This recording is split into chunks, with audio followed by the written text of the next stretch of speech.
उस मुल्क की सरहदों को कोई छू भी नहीं सकता, जिस मुल्क के लोग उसे मुसीबत में देखकर अपना सब कुछ दांव पर लगाने को तैयार हो। ये बात उस दौर की याद दिलाती है जब भारत मां की जमीन पर विदेशी हमले का खतरा बढ़ रहा था और प्रधानमंत्री के कहने पर एक निजाम ने अपना खजाना भारत की रक्षा के लिए खोल दिया था। हैदराबाद के निजाम मीर उस्मान अली, ये नाम था उस दानी का। पैसों के मामले में भारत की सेना के लिए इतना बड़ा दान शायद ही किसी ने किया होगा। तो चलिए जानते हैं उस किस्से को जिसने मीर उस्मान अली को मोहसिन हिंदुस्तान बना दिया। एक टोपी में जिंदगी गुजारने वाला रईस निजाम मीर उस्मान अली हैदराबाद रियासत के अंतिम निजाम थे। विश्व के सबसे धनी व्यक्तियों में शामिल उस्मान अली ने एक समय इटली के बराबर और इंग्लैंड व स्कॉटलैंड दोनों के बराबर बड़ी रियासत पर राज्य किया था। उस समय उनकी कुल संपत्ति अमेरिका की कुल अर्थव्यवस्था का 2% थी। इसी के चलते टाइम पत्रिका ने सन 1937 में उनकी फोटो अपनी मैगजीन के कवर पेज पर छपाई थी। हैदराबाद के निजाम की संपत्ति का इसी बात से आकलन किया जा सकता है कि वो 5 करोड़ पाउंड की कीमत वाले शुतुरमुर्ग के अंडे के आकार जितने बड़े एक हीरे को पेपरवेट के तौर पर इस्तेमाल करते थे। वहीं उनके पैलेस में करीब 6000 लोग काम किया करते थे, जिनमें से 38 लोग तो केवल मोमबत्ती स्टैंड की धूल ही साफ करते थे। इतना सब होने के बाद भी उस्मान अली बेहद साधारण किस्म का जीवन यापन करते थे। वो एक टिन की प्लेट में खाना खाते थे, वहीं अपने कपड़ों पर कभी प्रेस नहीं करवाते थे। यहाँ तक कि ये कहा जाता है कि उन्होंने अपनी पूरी जिंदगी केवल एक ही टोपी पहनकर और एक ही पुराना कंबल ओढ़कर गुजार दी। वहीं इनकी दरियादिली भी इस साधारण जीवन से ऊपर थी। उन्होंने बनारस हिंदू विश्वविद्यालय के लिए आर्थिक मदद मांगने के तुरंत बाद बिना देरी किए 1 लाख रुपए दान कर दिए। 1965 में भारत पाकिस्तान से युद्ध जीत चुका था और जीत के जश्न में डूबा था।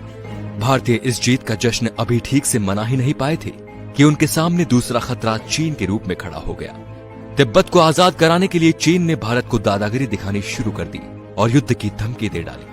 ऐसे में भारत इस बात से चिंतित हो उठा। भारत कुछ दिन पहले ही एक भयावह युद्ध से गुजरा था। हालांकि युद्ध में हमारी जीत हुई, लेकिन पुनः एक और युद्ध उस पर थोपा जाना कहीं से भी उचित नहीं था। हालांकि सेना के जवानों की कमी अभी भी नहीं थी।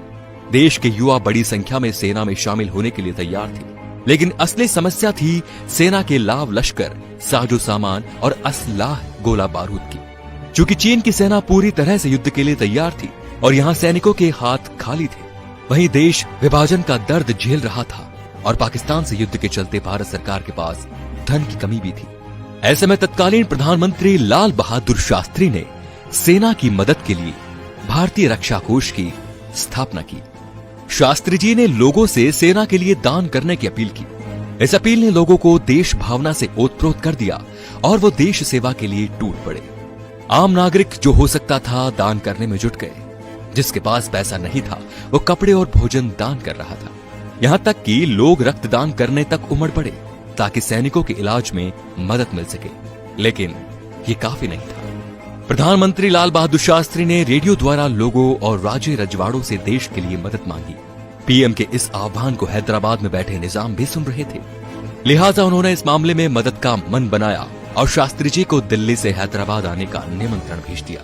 चूंकि सेना को तत्काल सहायता की जरूरत थी, इसीलिए निमंत्रण मिलते ही बिना किसी देरी के लाल बहादुर शास्त्री उड़न खटोला में सवार होकर हैदराबाद पहुंच गए। निजाम उस्मान अली ने उनका बेगमपेट एयरपोर्ट पर स्वागत किया। शास्त्री जी जानते थे कि हैदराबाद से उन्हें निराशा नहीं मिलेगी, इसीलिए पीएम ने जल्दी निजाम से बात की और उन्हें स्थिति के बारे में अवगत कराया। लेकिन उस्मान अली इसके लिए पहले से ही तैयार थे। बिना एक सेकंड के सोचे निजाम ने अपना खजाना भारत की रक्षा के लिए खोल दिया और राष्ट्रीय रक्षा कोष के लिए 5 टन सोना देने का ऐलान कर दिया। उस्मान अली ने लोहे के बक्से एयरपोर्ट पर मंगवाए, पहले 1, फिर 2 और देखते ही देखते कई बक्से पीएम के सामने रख दिए। उस्मान अली मुस्कुराए और बोले कि मैं ये 5 टन सोना भारत की सेना के लिए दान कर रहा हूं। इसे स्वीकार करें और निडर होकर जंग लड़े, हम जरूर जीतेंगे। इस तरह शास्त्री जी 5 टन सोने से भरे बक्सों को अपने साथ लेकर दिल्ली रवाना हो गए। 1 साल गुजर गया और देश में हालात अब पहले से बेहतर थे। हालांकि निजाम के लिए यह कोई बड़ी बात नहीं थी। वो वापस अपने पैलेस में वही साधारण जीवन जीने लगे, लेकिन निजाम तो अपने लोहे के उन बक्सों को लेकर चिंतित थे